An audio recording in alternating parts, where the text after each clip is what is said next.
las escrituras de los evangelios sinópticos. No estoy en mi lugar, estoy en otra ciudad, estamos acomodando para que pueda salir.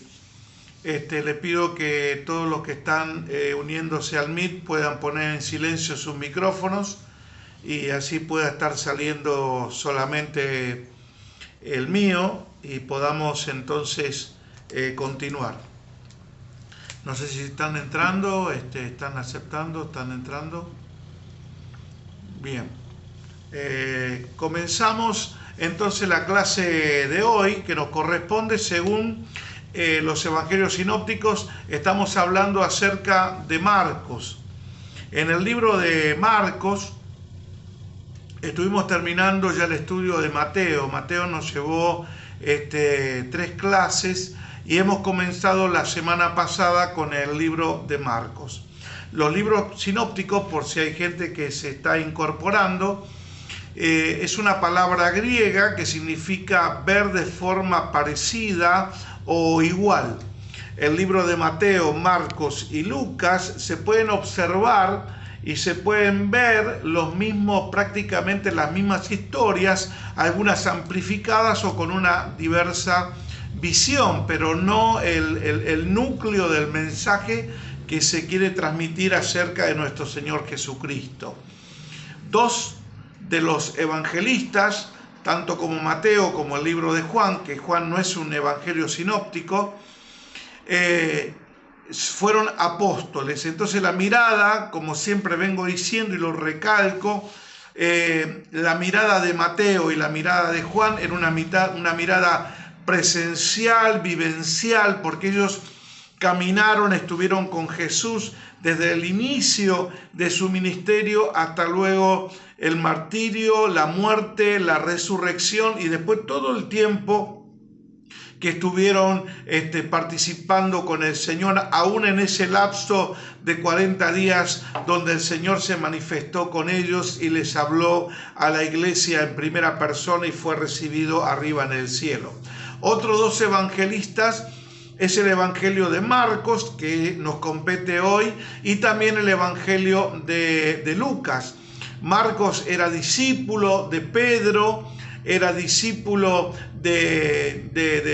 también luego del apóstol Pablo, sobrino de Bernabé, tenía una actividad bastante amplia en la iglesia primitiva, era hijo de María, una mujer que servía al Señor y que en su casa se reunían los cristianos a orar.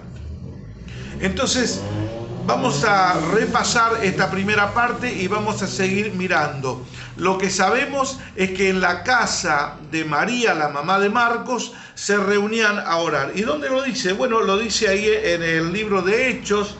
Estuvimos mirando los otros días un acontecimiento milagroso que llevó a cabo el Señor cuando Pedro estuvo preso en cadenas, y dice la escritura de que el Espíritu de Dios se movió, Dios envió un ángel, y dice en el versículo capítulo 12 del libro de Hechos de los apóstoles, versículo 6, dice: y cuando Herodes le iba a sacar aquella misma noche, estaba Pedro durmiendo entre 2 soldados, sujeto con 2 cadenas, y los guardas delante de la puerta custodiaban la cárcel. He aquí que se presentó un ángel del Señor y una luz resplandeció en la cárcel, y tocando a Pedro en el costado le despertó diciendo: levántate pronto, y las cadenas en una forma milagrosa se les cayeron. El ángel, el versículo 8, le dice: cíñete, átate las sandalias. Lo hizo así, le dijo: envuélvete en tu manto y sígueme. Lo he subrayado y lo quiero señalar. Con qué cariño, con qué, vamos a decir, con qué detalle el ángel trata a Pedro. Que se ate las sandalias, que se ponga su manto. O sea, si te estás liberando de la cárcel, vos no vas a estar mirando algunos detalles, pero esto está escrito y registrado en el libro de Hechos. Y es para que usted y yo, mi amado hermano, veamos con qué delicadeza, con qué cariño, con qué cuidado el ángel trató a Pedro. Y no es porque era Pedro, porque los ángeles están para ministrar a los hijos del Señor. Vos tenés ángeles, yo tengo ángeles y tenemos todo un mundo espiritual a nuestro favor. Y tenemos al Espíritu Santo con nosotros. Pero el ángel estaba haciendo una labor maravillosa, movido por la eterna voluntad de Dios. Pero también dice que la iglesia estaba orando. Y dice que saliendo le seguía, pero no sabía Pedro que lo que estaba haciendo el ángel realmente era verdad. El versículo 9 dice que él pensaba que estaba experimentando una visión. Y habiendo pasado la primera puerta y la segunda guardia, llegaron a la puerta de hierro, la que daba a la ciudad, la cual se les abrió por sí mismo, y salidos pasaron una calle y luego el ángel se apartó de él. Cuando el ángel se retiró, cuando ya las puertas fueron abiertas, fueron enviados ángeles para poder ministrar en este momento de peligro, de atadura del apóstol. Ahí estaba el ángel cumpliendo una labor y luego se retira. La intervención angelical estuvo mientras él la precisaba. Esto también nos revela algunos principios que los ángeles del Señor pueden manifestarse, enviados por el Señor para un acontecimiento especial. Así que abrí tu corazón, abrí tu espíritu para poder estar abierto a todas aquellas manifestaciones que el Espíritu de Dios y que Dios mismo designe sobre tu vida en pos del servicio y en pos de servirle a este Dios maravilloso. Pero lo que le quiero decir es que entonces el versículo 11 vamos a leer, dice: volviendo en sí Pedro dijo: ahora entiendo verdaderamente que el Señor ha enviado a su ángel y me ha librado de las manos de Herodes y de todo lo que el pueblo judío esperaba. El pueblo esperaba algo, pero Dios cambió completamente los planes de lo que la gente esperaba. Y habiendo considerado esto, llegó a casa de María, la madre de Juan, el que tenía por sobrenombre Marcos, donde muchos estaban reunidos orando. Este es el versículo que a nosotros nos compete el día de hoy, pero no por eso dejar este pasaje tan maravilloso de las Escrituras, donde vemos que ahí, volviendo en sí, se da cuenta que Dios envió un ángel porque Dios tenía un propósito. Inmediatamente, ¿a dónde iba a ir Pedro? Sabía, o sea que era un lugar de conocimiento, que ese día la gente se reunía y en ese horario a orar. La mamá de Juan Marcos era una mujer prestigiosa que habitaba en la ciudad, que habitaba en medio del pueblo. Se dice también que tenía muy buenos recursos económicos, pero sobre todo la vida de Juan Marcos era una vida de devoción y de servicio. La semana pasada estábamos mirando también que luego hay un acontecimiento. El primer viaje misionero fue elegido para ir juntos con Bernabé y Pablo a recorrer todas las iglesias donde no había iglesias, predicando hasta que fueron establecidas las obras y las primeras congregaciones. Ahí estuvo Juan Marcos. Entonces tuvo también la posibilidad de experimentar cosas gloriosas, ver lo que Cristo había dicho y hecho en su ministerio, y también poder ver la obra apostólica. Por eso que Marcos es un hombre realmente con una trayectoria que luego, inspirado por el Espíritu Santo, escribe. Estábamos diciendo también la semana pasada que muchos historiadores y padres de la iglesia dijeron que era tan maravilloso lo que Pedro contaba que necesitaban escucharlo nuevamente. Entonces el libro de Marcos cumple esa función. Los relatos que Pedro contó a la iglesia, vivencias con nuestro Señor Jesucristo, ahí hizo una recopilación y tomó todos esos hechos para poder transcribirlos y luego llegar a la Iglesia Universal. El libro de Marcos es un libro donde fue escrito, como dijimos antes, para los romanos.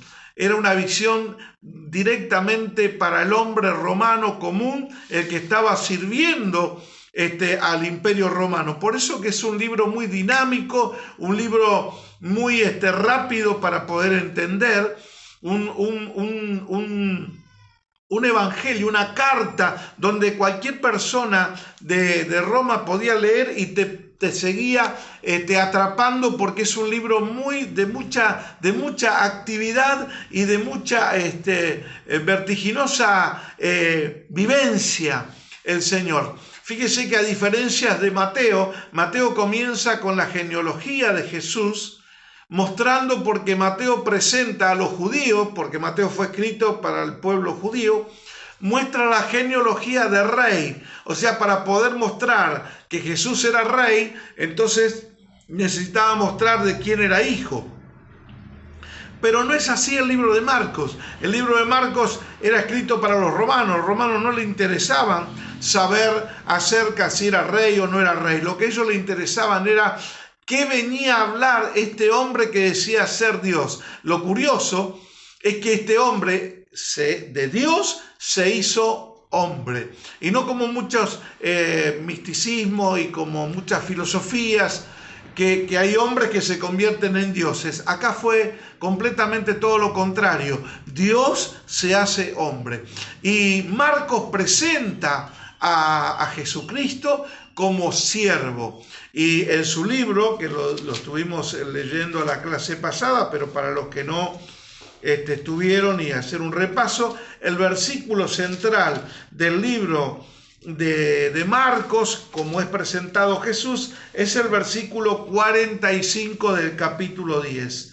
Entonces el Hijo del Hombre, porque el Hijo del Hombre no vino para ser servido, sino para servir y para dar su vida en rescate de muchos. Marcos presenta a Jesús como siervo, y el siervo no necesita saber de quién era hijo, ni tampoco cartas de presentación. Lo que Marcos quería presentar es que era siervo. Por eso comienza el Evangelio de Marcos muy activamente. Es un libro que fue escrito para una forma de lectura rápida, ágil, donde cualquier romano que se interesara por las cosas del Señor pudiera ser atrapado y de esa manera pudiera encontrar la salvación a través de nuestro Señor Jesucristo. Fíjese que comienza la predicación con Juan el Bautista en el capítulo 1, inmediatamente ya va al capítulo, en su mismo capítulo, en un día, aparentemente en un día de trabajo, llama a discípulos, echa fuera demonios, sana a los enfermos, empieza con un trabajo vertiginoso. Marcos presenta a un hombre haciendo cosas continuamente, lo que hacía cualquier siervo. Otra cosa particular es que el libro de Marcos tiene una escritura, fue escrita en griego por supuesto, pero tiene una escritura con una repetición importante, que es la letra I. La letra I es un conector, o sea que se puede hablar de dos sujetos y utilizar la letra I. Por ejemplo, si yo dijera Juan y Pedro, utilizo la I para denominar dos sujetos, Pedro y Juan.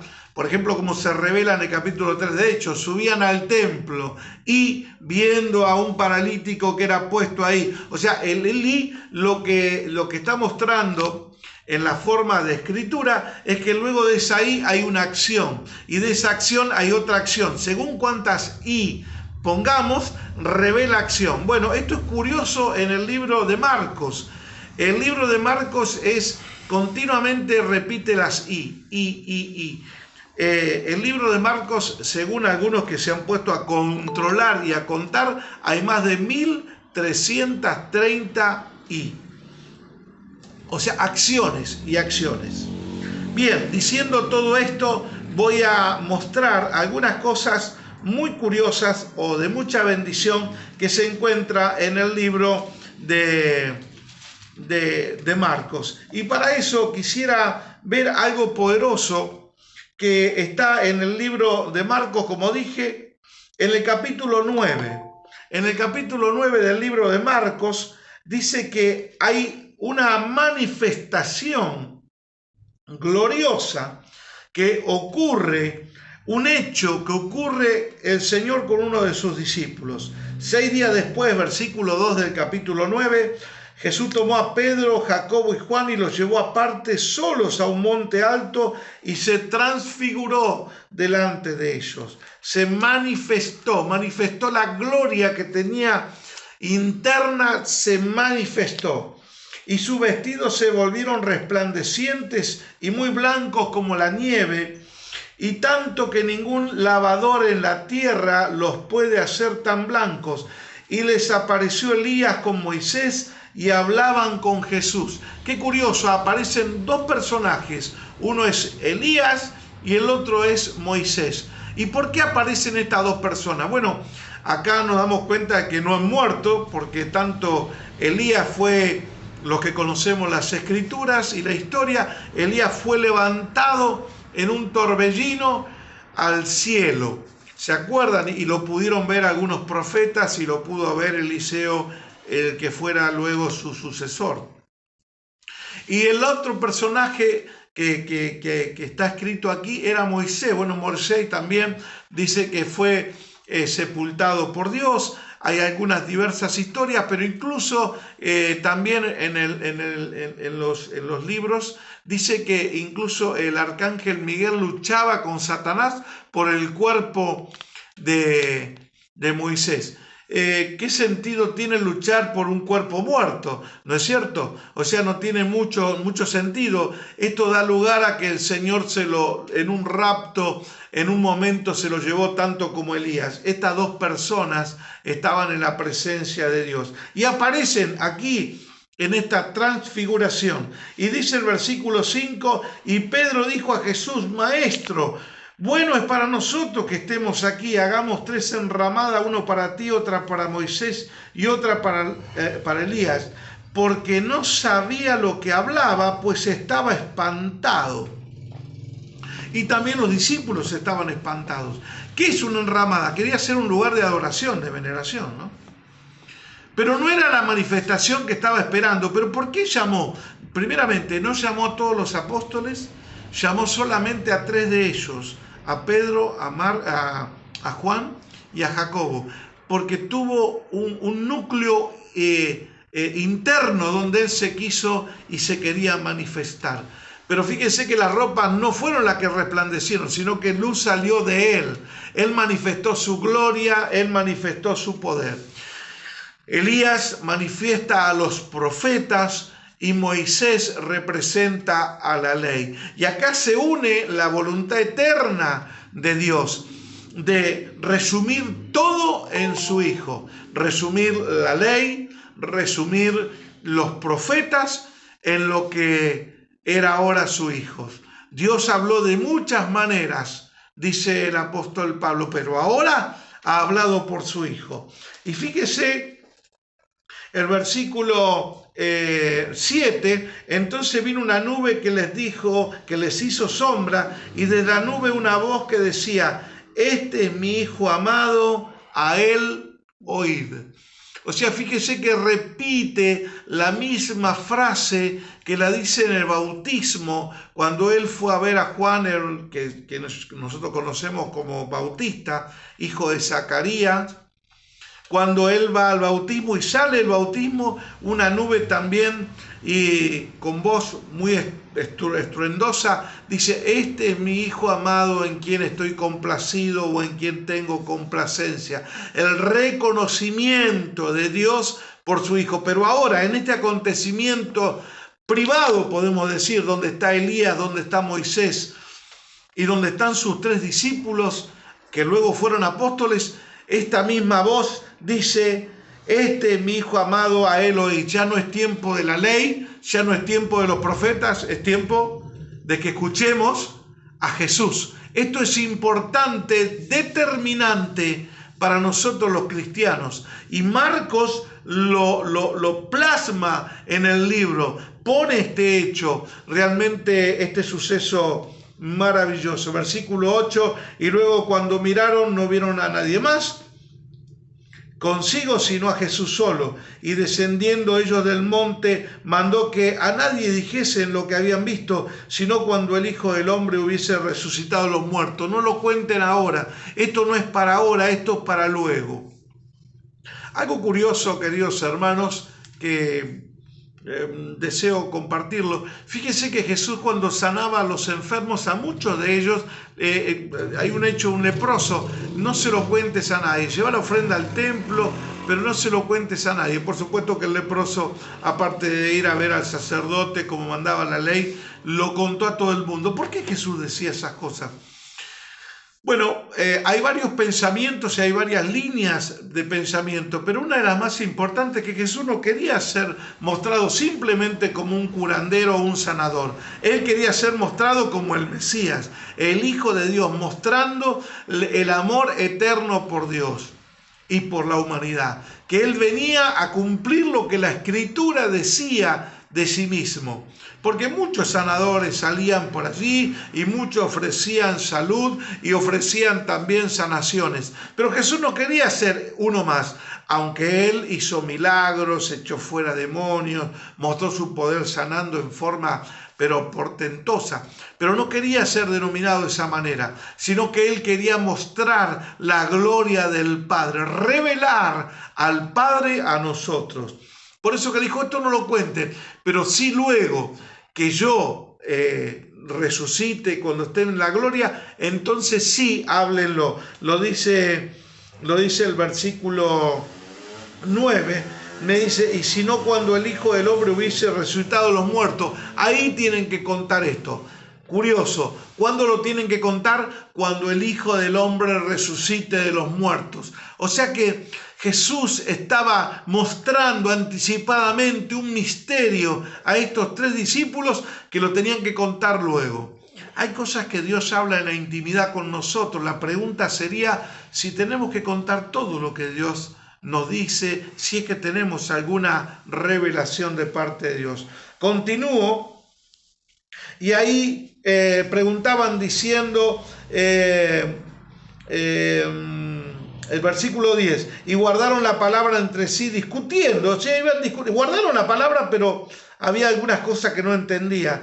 ¿Qué sería aquello de resucitar los muertos? Todavía los discípulos, mis amados, no tenían muy claro el tema de la muerte del Señor, porque había un pensamiento en aquel tiempo en que el Mesías debía reinar como lo que era rey, sacar el imperio romano, desterrarlo y ser el que gobernaba de la rama de David. Pero no era así lo que decía, aunque él sí iba a venir a gobernar como rey en su segunda venida.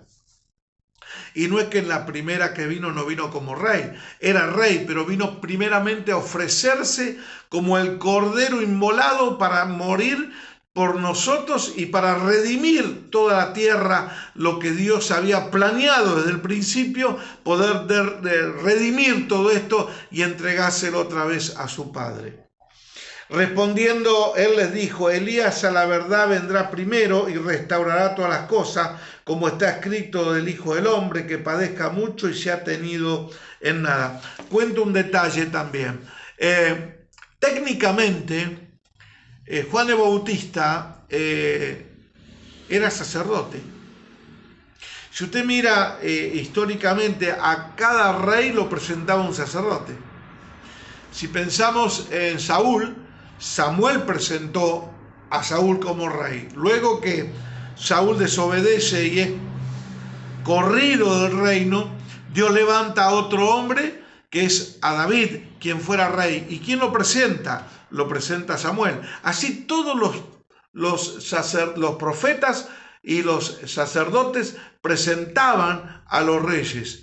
Técnicamente Juan el Bautista era sacerdote. Era de la tribu de Leví. Era hijo de Zacarías, quien ministraba en el templo y era sacerdote.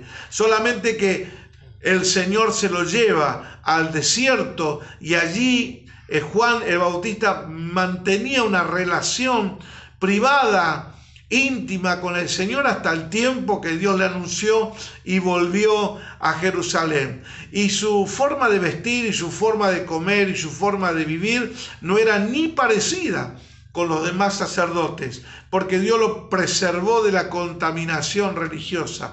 No se olviden que los religiosos eran los que pensaban que estudiaban más de Dios, pero eran los que más lejos estaban de Dios. Recuérdense el hecho, queridos hermanos y amigos que están viendo esta plataforma y los que después lo van a ver en las redes, que los reyes, que nosotros les llamamos reyes magos, cuando vinieron a adorar al niño Jesús, dice algo importante: venimos a adorar al rey que ha nacido, porque su estrella hemos visto. Eso se lo dicen a Herodes, y Herodes le dice a los que estudiaban las escrituras, a los sacerdotes y a los escribas, que analizaran eso, si era verdad, y era verdad. Pero ellos que estudiaban las escrituras no estaban pendientes de lo que Dios estaba haciendo, pero unas personas paganas, Dios les revela que estaban haciendo el Cristo. Por eso que Dios preserva la vida de Juan el Bautista como sacerdote y religioso, lo lleva aparte porque Dios trata con él en una forma poderosa y viene cumpliendo lo que dice también los profetas: una voz que clama en el desierto, preparar el camino del Señor. Los minutos están transcurriendo y quiero ir al capítulo 12. Hay algo poderoso en el capítulo 12. En el capítulo 12, en el versículo 13, quiero señalar algunas cosas de Marcos, señalándolas luego que terminemos Marcos y comencemos con el libro de Lucas. Vamos a hacer una comparación entre Mateo